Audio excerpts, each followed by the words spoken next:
दीपक देता है रोशनी फैलाने की प्रेरणा, फलदायी वृक्ष देता है देने की प्रेरणा, मधुबन देता है महकते रहने की प्रेरणा, महान व्यक्ति देते हैं जीवन जीने की प्रेरणा।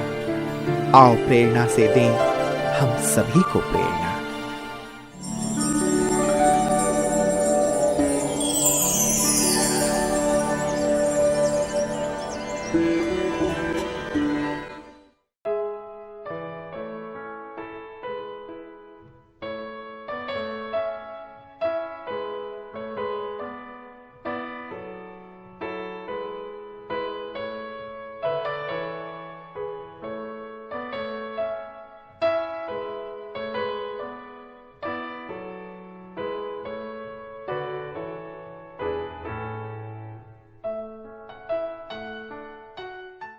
फाजिल्का पंजाब राज्य का एक मुख्य जिला है जो कि भारत पाकिस्तान की सीमा पर स्थित है। फाजिल्का ब्रह्मा कुमारी ईश्वरीय विश्वविद्यालय की मुख्य संचालिका हैं राजयोगिनी प्रिया बहन। आपका जन्म 1974 में उड़ीसा के ब्रह्मपुर में हुआ। बचपन से आप रचनात्मक कार्यों में विशेष रुचि रखती थी। आप शांत चित्त, सरल चित्त, अथक स्नेह एवं प्यार से संपन्न आत्मा है। आपको परमात्मा की खोज में 1991 में ईश्वरीय ज्ञान की प्राप्ति हुई और 1993 में संस्था के मुख्यालय माउंट आबू में अव्यक्त बाप दादा से आपने ईश्वरीय मिलन मनाया। दादियों से एवं बाप दादा से विशेष वरदान प्राप्त कर तुरंत ही आपने अपना जीवन ईश्वरीय सेवा में सहर्ष समर्पित कर दिया। तब से ब्रह्मपुर उड़ीसा, राजस्थान के फालना, बाली, सादड़ी, सुमेरपुर, स्वरूपगंज आदि अनेक स्थानों पर अपनी सेवाएं प्रदान की। 2005 से फाजिल्का में रहकर अपनी ईश्वरीय सेवाएं प्रदान कर रही है। परमात्मा को प्रत्यक्ष करते हुए आपने अनेक कार्यक्रमों का सफल आयोजन किया। वर्तमान समय दीदी जी के नेतृत्व में 300 से भी अधिक विद्यार्थी ज्ञान योग की पालना लेकर अपना जीवन दिव्य एवं महान बना रहे हैं।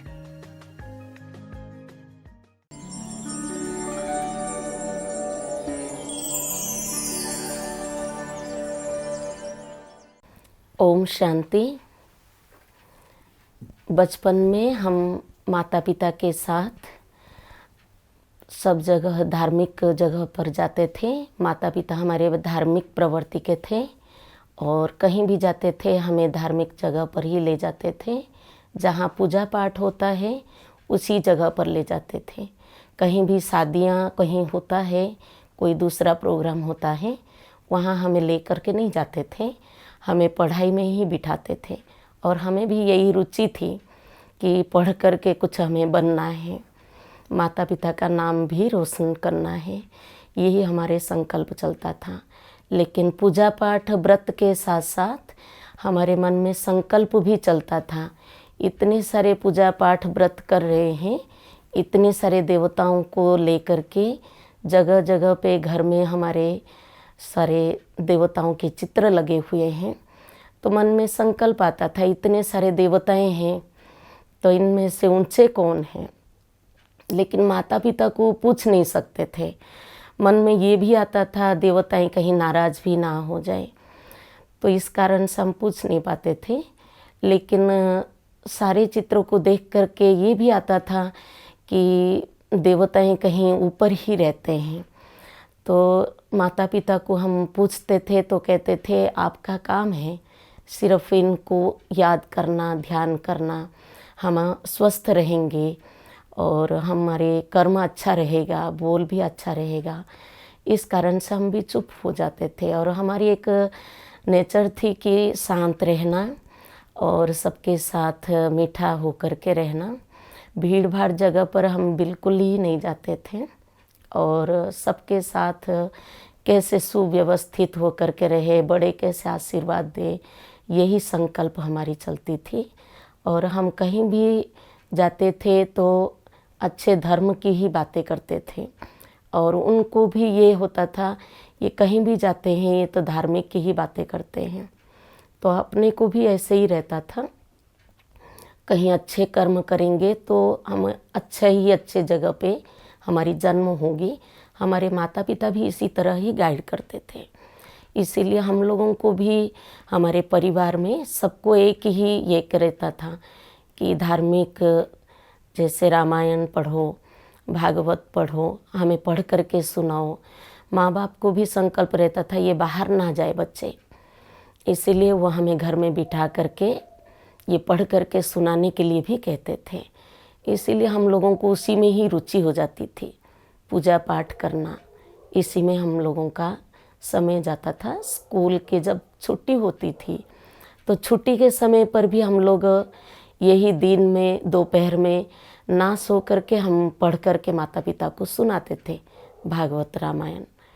तो हम लोगों को ये सारे साथियों को भी, फ्रेंड्स को भी हम लोगों को ये होता था इनको भी सुनाएं तो अच्छे विचार सबके रहे, ये हमारी संकल्प होता था। साथ में ज्ञान में हम लोग, जब मैं 9th क्लास में पढ़ रही थी तब स्कूल में सेंटर की बहनें और कुछ भाई आए और आत्मा परमात्मा की चित्र दिखा रहे थे। तो उस समय मैंने देखा और साथ में आत्मा और 3 लोग का चित्र देखा था मैंने, और साथ में शिव शंकर की भी चित्र दिखा रहे थे। लेकिन मेरे मन में आया कि ये शिव शंकर की भी चित्र दिखा रहे हैं और साथ में आत्मा की भी बता रहे हैं। 3 लोग जो बताए सबसे ऊंचे स्थान पर हमारा जगह है, ये बताए थे। लेकिन मैंने सुन करके चली गई थी स्कूल के समय पर, और साथ में मन में ये संकल्प आया कि बहनों ने जो वाइट कपड़े पहने हुए थे तो उनको देख करके मेरे को एक अपनी तरफ एक आकर्षण हुआ कि अपने जीवन के ऐसे वाइट कपड़े में ही रखूँगी, एक संकल्प चला था। और साथ में लेकिन मन में ऐसे होता था, लेकिन माता पिता को हम बोल नहीं सकते थे कि हम ऐसे जीवन बनाएं, क्योंकि वो गुस्सा करेंगे, कहेंगे हमने इसीलिए आपको स्कूल में पढ़ने भेजा, इसीलिए हम कुछ कह नहीं सकते थे। साथ साथ हम लोगों को कुछ दिन के बाद, जब मैं 10th क्लास में पढ़ रही थी, तब हमारी जो दोनों छोटी बहनें हैं वो स्कूल से गीता पाठशाला में जाते थे। फिर साथ में मैंने देखा, फिर गीता पाठशाला में वो लोग ज्ञान योग करते थे और घर में आकर के बताते थे कि आप लक्ष्मी नारायण बनना है, देवता बनना है, तो आप वहाँ जा कर के ये पढ़ाई कर सकते हैं देवता बनने के लिए। तो मैंने भी संकल्प किया कि देवता बनने के लिए पढ़ाई है तो इसके ऊपर भी कोई ऊंचे होंगे। तो इस कारण से मैंने एक लक्ष्य बनाया कि मैं भी अभी इस गीता पाठशाला में जाया करूँगी। लेकिन माता पिता को नहीं कहा, मैं भी स्कूल से ही सीधा जाती थी पाठशाला में, तो कुछ सीख करके आती थी। लेकिन उन्होंने 7 दिन का कोई कोर्स नहीं कराया, लेकिन मुरली सुना रहे थे और साथ में जब योग में बैठे, सब बैठ करके परमात्मा को याद कर रहे थे और सबकी आंखों में आंसू थी। तो फिर मेरे को संकल्प आया कि ये कहीं और दुनिया में होते होंगे, लेकिन मैंने सभी को पूछा नहीं। लेकिन इनके संकल्प भी कुछ चल रहे होंगे कि ये बहन आई है, लेकिन उन्होंने कोर्स नहीं कराया। लेकिन उनके साथ साथ मैं भी योग में बैठी तो मुझे भी एक शांति का एक फीलिंग आया। लेकिन मैं भी वो फील लेकर के मैंने घर में आई। घर में मैंने माता को बताया कि मैं भी अभी इनके पास रोज़ जाया करूँगी, बहुत ही वहाँ शांति की फीलिंग होती है, आप भी चला करो। तो मैंने अपने सारे फ्रेंड्स, माता, सबको लेकर के जाती थी और साथ में उनको यही बताती थी कि ये बहुत ही अच्छा जगह है, रोज़ आने से हम देवता बन सकते हैं। क्योंकि मेरे जो बहनें हैं, छोटी बहनें, वो बताती थी कि यहाँ रोज़ जाने से देवता बन सकते हैं। इस कारण से मैंने रोज़ जाना शुरू किया। फिर उसके बाद हमारे गीता पाठशाला के जो भाई हैं उन्होंने भी कहा कि आपको जो मेन सेंटर है वहाँ शिवरात्रि का प्रोग्राम है, अगर आप वो जाना चाहते हैं तो माता पिता से छुट्टी लेकर के आओ। तो हमने माता पिता से छुट्टी लेकर के तीनों बहनें जा कर के वहाँ हम प्रोग्राम देखा। लेकिन जैसे ही मैं सेंटर में एंट्री किया मेन सेंटर पर, तो वहाँ ब्रह्मा बाबा के मेन चित्र, बड़े चित्र देख करके मुझे बहुत ही खींच हुई। जैसे कि बाबा के सामने में, मेरे अपने असली पिता के सामने में पहुँच गई हूँ। तो जैसे ही पहुँची तो मुझे ऐसे लगा कि कोई ऊंचे दुनिया में, ऊंचे जगह पे मैं पहुँच गई हूँ। फिर उसके बाद उन्होंने हमें मेन जो बाबा का कमरा है, कमरा में ले गए, सभी को कहा यहाँ बैठो। तो मैं वहाँ बैठ गई। काफ़ी सारे बहनें भी बैठे हुए थे, भाई भी बैठे हुए थे। तो वहाँ बैठे बैठे ही मुझे एक शरीरीपन का अभ्यास हुआ था उस समय। तो मैंने एक दृढ़ प्रतिज्ञा किया कि इन सेंटर पे आकर के रहने से मेरे ज़रूर कल्याण हो सकता है। तो वो प्रोग्राम देख कर के मैं आई थी। फिर उसके बाद मैंने 10th की पूरी पढ़ाई किया। फिर उसके बाद फिर मैंने माता पिता को अगर बोलेंगे तो वो छुट्टी नहीं देंगे, इस कारण से दोपहर का समय था और माता जी और बहनें सब सोए हुए थे। मैंने अपनी 4 ड्रेस लिया और ले करके मैं किसी को ना बता करके दोपहर के समय पर मैंने सेंटर पे चली गई, क्योंकि रास्ता मैंने देख लिया था, 5-6 किलोमीटर का रास्ता था। तो खुशी खुशी से मैं सेंटर पे दोपहर में पहुंची। तो बहनों ने अच्छे स्वागत किया, लेकिन बड़ी दीदी ने कहा माता पिता के लेटर के बिना यहाँ नहीं रह सकते हैं। तो मैंने कहा माता पिता तो अभी लेटर नहीं देंगे, मैंने तो बिना बताए ही दोपहर में आई हूँ। पर उन्होंने रखा, मुझे समझाया। फिर उसके बाद उन्होंने माता पिता ना घबराए, इसलिए उन्होंने घर में संदेश पहुंचाया कि आपकी बेटी अपने पास हमारे पहुंच गई है और यहाँ अपना लक्ष्य लेकर के आई है, तो आपका क्या राय है। तो माता पिता शाम को, पिताजी हमारे पहुंच गए थे और उन्होंने मेरे को पूछा था कि ऐसे बिना बताए नहीं आना चाहिए। तो मैंने कुछ नहीं कहा, लेकिन मैंने अपने अंदर एक दृढ़ संकल्प किया था, मुझे ऐसे जीवन बनानी है, इस कारण से मैंने आई हूँ। तो पिताजी और कुछ नहीं कहा। पिताजी के मन में ये था, ये तो मुझे हमारे पिताजी थोड़ा सा बेटे के रूप में अच्छे ये करते थे कि ये मेरा बेटा है। तो इस कारण से मेरे को ये होता था कि चलो मैं कुछ करके इनको दिखाऊं। तो इस कारण से मैंने दीदियों को भी कहा कि मुझे है ना, माता पिता यहाँ रोज आएंगे, इसलिए आप ऐसे मुझे करो, कहीं दूर सेंटर पे लेकर के रखो, जो मैं इनसे दूर रहूँ तो मोह मेरा ख़त्म हो जाए। इसलिए बड़ी बहनों ने कहा ठीक है। तो इस कारण से मुझे साथ साथ लेकर के दूसरे सेंटर पर गए, मुझे वहाँ दूसरे सेंटर पर रखे। मुझे 2.5-3 साल तक मैंने वहाँ से आई ही नहीं। मैंने कहा दूर रहेंगे तो मोह से छुटकारा हो जाएगा, इस कारण से वहाँ रहे। तो मैंने सेंटर में बहनों के साथ 2-2.5 महीने रही, 2-2.5 साल रही। साथ में मेरे संकल्प चलता था कि मैं माउंट आबू कैसे जाऊं, बाबा मिलन कैसे करूं, मुझे कौन लेके जाएगा। तो ये संकल्प मेरे रोज़ चलते थे। लेकिन माउंट आबू का प्रोग्राम बड़ी दीदी ने सभी भाई बहनों का बाबा मिलन का बनाया, तो उस समय मेरे संकल्प भी दीदियों को टच होता होगा। लेकिन उस समय एक बहन की टिकट कैंसिल हो गई। तो फिर इतने में सेंटर पर फ़ोन आया कि बहन को भेजो, माउंट आबू इसको ले चलेंगे, 2-2.5 साल हो गया है। तो मैंने बहुत खुशी से, मेरा पाँव भी नीचे नहीं लगा, तो मैंने बहुत खुशी से अपनी तैयारी कर लिया और मैं अकेले ही, कभी मैं घर से बाहर नहीं निकली हुई थी, लेकिन अकेले ही बाबा को साथ ले कर के मेन सेंटर पर पहुंच गई। और पहुंचते ही वहाँ मैंने बाबा के सामने बहुत ही खुशी से थैंक्स किया कि मुझे बाबा ने मधुबन बुलाया। फिर दीदियों से भी मिली और दीदियों से मिल कर के उनको भी थैंक्स किया। फिर दीदियों ने कहा अपनी तैयारी करो और माउंट आबू चलते हैं बाबा मिलन। फिर बाबा मिलन के लिए तैयार हुए और चल पड़े। फिर माउंट आबू पहुँचे तो देखा माउंट आबू में जैसे हम पहुँचते हैं स्टेशन पर भाई बहनें लेने आते हैं उस समय माउंट आबू जाने।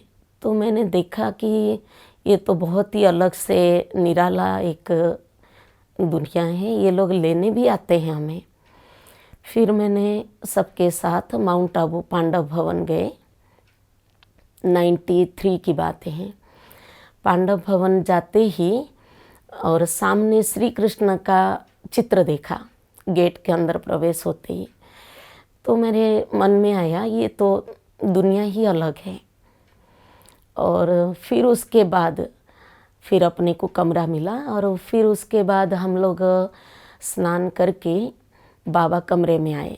फिर बाबा कमरे में आते ही बाबा से मिले। फिर 2 दिन के बाद बाबा मिलन हुआ। तो फिर मैंने लगन में बाबा की याद में बैठ गई।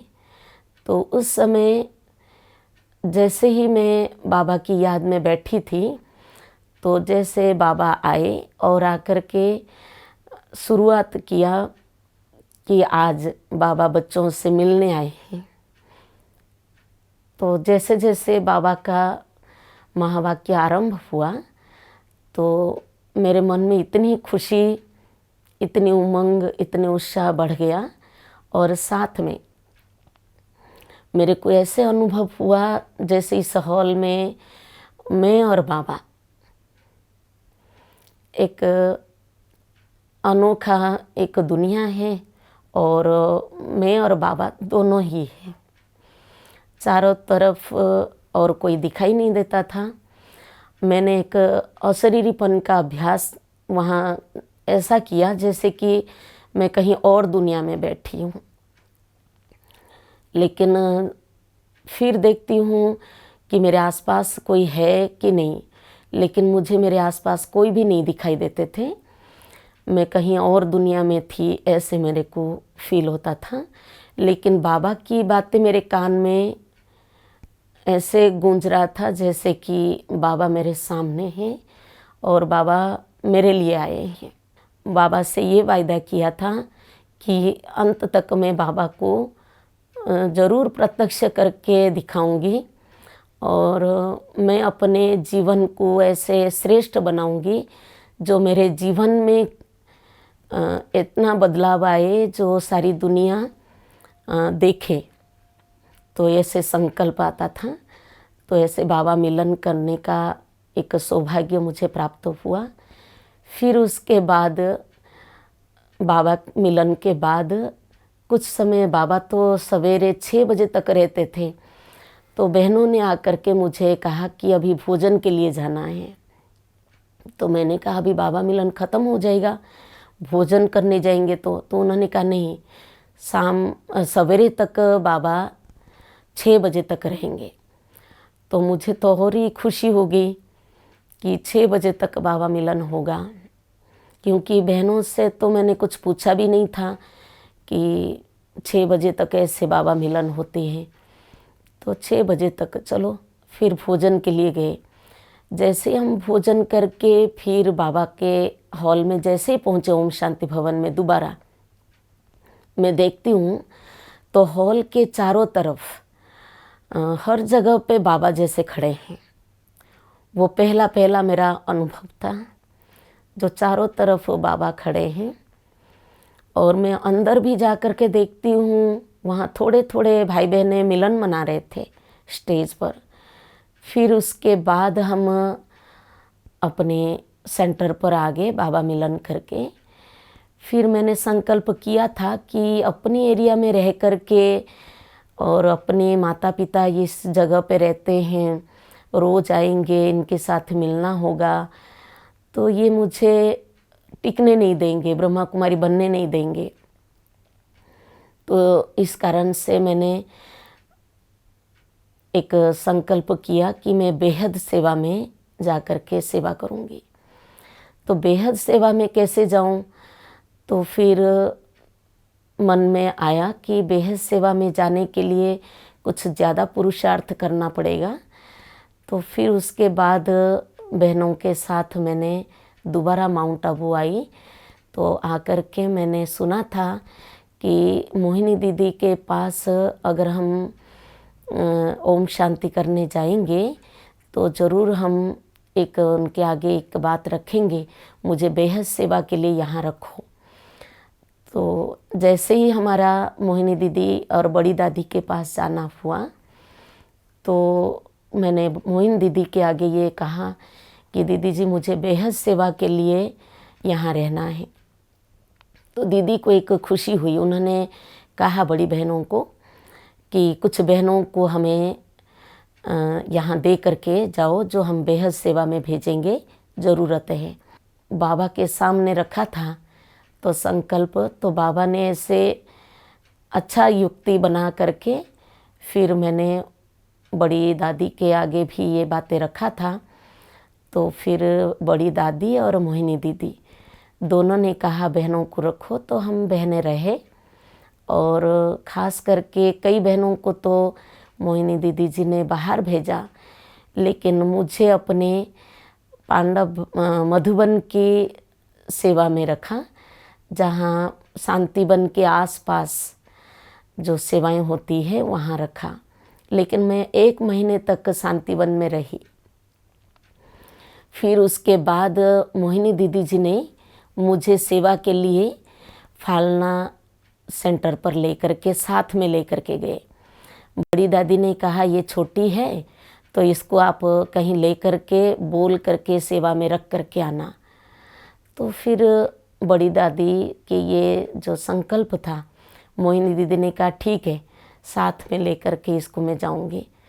तो मोहिनी दीदी जी ने मुझे फालना सेंटर लेकर के आए और बहनों के आगे ये बोल करके आए कि आप इनको सेवा में रखना और साथ लेकर के रखना और सब कुछ सिखाना।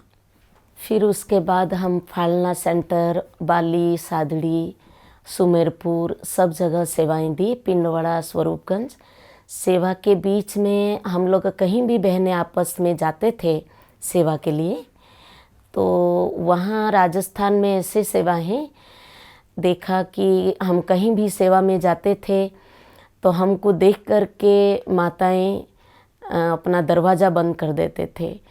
तो मैंने संकल्प किया कि यहाँ कैसे सेवा हो सकती है, यहाँ तो बहुत कठोर भूमि है, लेकिन बाबा ने बिठाया है, चलो सेवा करते हैं। तो मैं बहनों को भी बताती थी कि यहाँ ऐसे कैसे हैं जो आते ही सभी देखते हैं और दरवाज़ा बंद कर देते हैं, तो सेवा कैसे करेंगे। वहाँ सेवा करना मेरे लिए मुश्किल ऐसे फील होता था, लेकिन फिर भी हम सेवाएं करते रहे। साथ साथ उसके बाद मोहिनी दीदी जी ने कहा कि आप मधुबन आ जाओ, शांतिवन। तो फिर सेवा करने के साथ साथ मैं शांतिवन आ गई।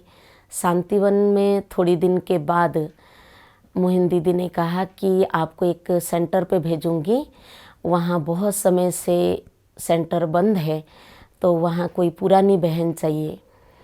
तो फिर मुझे कहा कि आपको मैं पंजाब भेजूंगी। तो मैंने कहा दीदी वहाँ पंजाब में तो सारे सरदार लोग रहते हैं, वहाँ में जा कर के मुझे डर लगता है सरदार लोगों से, मैं सेवा नहीं करूँगी वहाँ जाके, मैं तो आपके छत्र छाया में रहूँगी। मोहिनी दीदी ने कहा नहीं, बाबा आपको भेज रहा है, आपसे बाबा बहुत अच्छा सेवा कराएगा।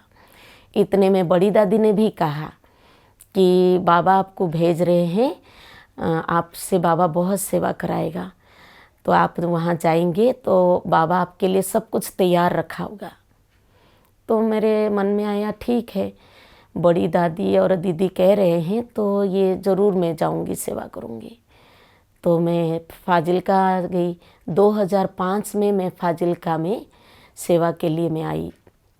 तो सचमुच जैसे ही दादियों की बातें मैं सुन करके आई थी, तो ऐसे ही आते ही मैं देखा कि यहाँ तो सेवा के लिए सब कुछ तैयार है, मतलब वो कोई मेहनत मुझे नहीं करना पड़ेगा। तो मैंने कहा, देखा कि ये तो सब कुछ दादी ने जैसे कहा था सब कुछ यहाँ तैयार है, कोई चीज़ की कमी नहीं है, मुझे किसी के आगे बोलना भी नहीं पड़ रहा है। तो सेवा करते करते यहाँ बहुत मतलब भाई बहनों को लेकर के मैंने संकल्प किया कि यहाँ की सेवा को मुझे बढ़ानी है। तो यहाँ भाई बहनों ने भी मुझे बहुत अच्छा साथ दिया और मैं संकल्प करती थी कि बाबा जैसे दादियों को बोल करके निमित्त बना करके मुझे भेजा है, तो बाबा मेरे से बहुत अच्छा सेवा कराएगा। तो ये संकल्प लेकर के जैसे जैसे मैं आगे बढ़ती गई, तो ऐसे बाबा के टाइम के कुछ भाई बहनों ने यहाँ थे, तो उन्होंने भी मुझे बहुत अच्छा हेल्प किया, सारी बाबा की मम्मा की बातें बता करके। क्योंकि यहाँ मैंने सुन करके रखा था कि सभी दादियाँ और बाबा मम्मा आकर के सेवा करके गए हैं, तो मुझे खुशी होती थी कि ऐसे जगह पर बाबा मुझे बिठाया है। बाबा के बनने के बाद सेवाओं के साथ साथ मैंने एक मन में एक ठान लिया था कि ज़रूर मैं बाबा को कुछ करके दिखानी है। और साथ में अंत तक मैं पवित्रता के बातों में बहुत ही अच्छा स्ट्रांग हो कर के रही और मन में ये धारणा किया कि सबको बाबा के साथ मिलाऊंगी और सबको बाबा का बना करके ही छोड़ूंगी और बाबा के हाथ अंत तक मैं कभी नहीं छोड़ूंगी और सबको लेकर के मैं बाबा के साथ में कैसे मिलन मनाऊं, ये एक मन में एक ठान लिया था। और मेरी एक मन में एक धारणाएं थी कि अंत तक बस एक बाबा दूसरा ना कोई, एक साथ साथ सभी के साथ अपना एक धारणाएं रहती थी कि बाबा के तक सभी को पहुंचाना है, एक ये धारणा रहती थी। और साथ में ब्राह्मण आत्माओं के लिए तो मैं यही कहूँगी, मेरी यही संदेश है कि सभी पवित्रता और सत्यता के ऊपर सभी चले और पवित्रता और सत्यता से अपना जीवन श्रेष्ठ बन जाता है, अपने अंदर ये रूहानियत भी आती है और ये पवित्रता से ही हम बाबा को प्रत्यक्ष कर सकते हैं और हमारा कर्म भी श्रेष्ठ हो जाता है। यही है मेरा संदेश ब्राह्मण आत्माओं के लिए कि और सबके प्रति मेरा भावना भी यही रहता है, सब बाबा से मिले, सब बाबा को अपना बना करके रखे, हाथ और साथ बना करके रखे, छोड़े नहीं, अंत तक अपना जीवन श्रेष्ठ बनाए। मेरा एक शुभ भावना रहता है सभी कर्मातीत अवस्था को प्राप्त करें, ये मेरा शुभ संकल्प रहता है।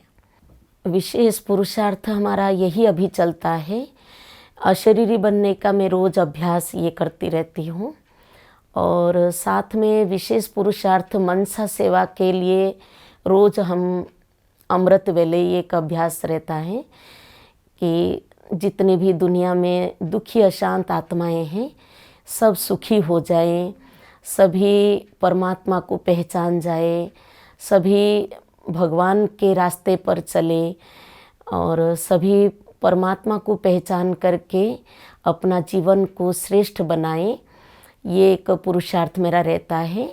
और अमृत वेले में यही पुरुषार्थ और भी करती हूँ, हरदम मैं बाबा के पास जा कर के बैठ जाती हूँ और बाबा से शक्तियाँ लेकर के, जैसे हॉस्पिटल है, जैसे दुखी आत्माएं हैं, मंदिर में जो भी आत्माएं अमृत वेले ही ये पुकारते रहते हैं, तो फिर मेरे एक संकल्प चलता है, ये आत्माएं बाबा को पहचान जाएं और सभी बाबा के बन करके बाबा के साथ जाने का ये पुरुषार्थ करे। ये मेरा भी एक पुरुषार्थ रहता है।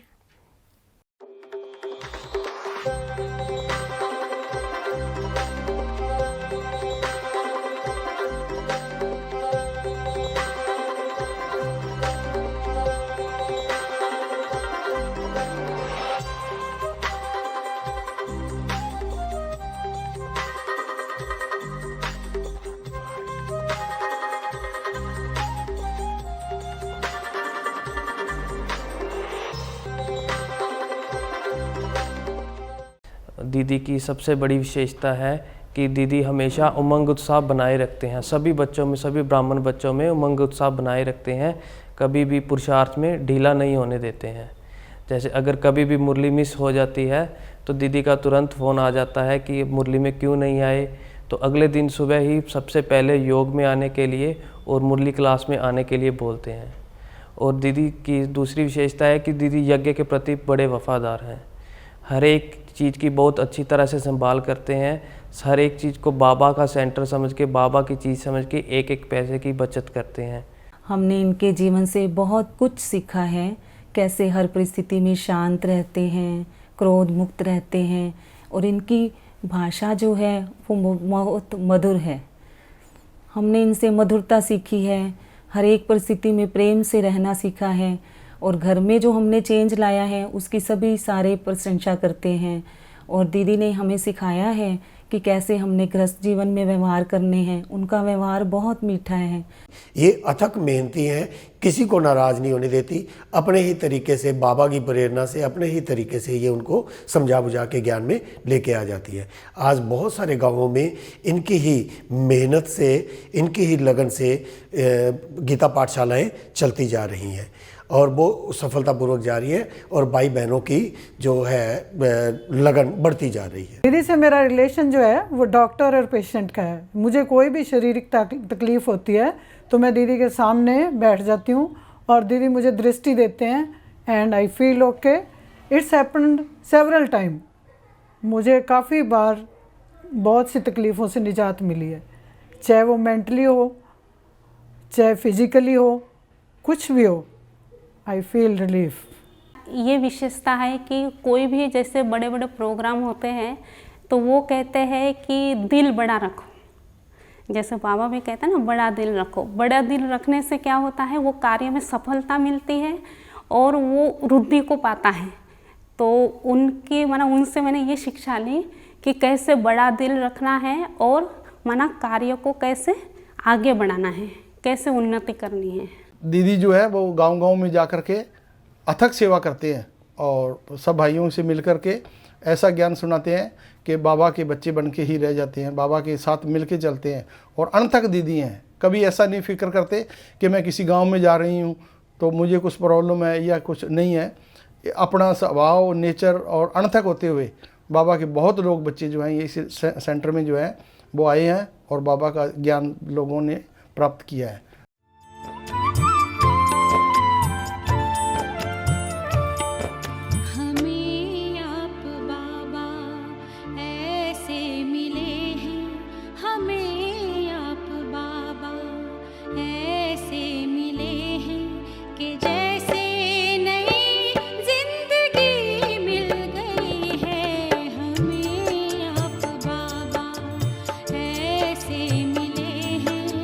हमें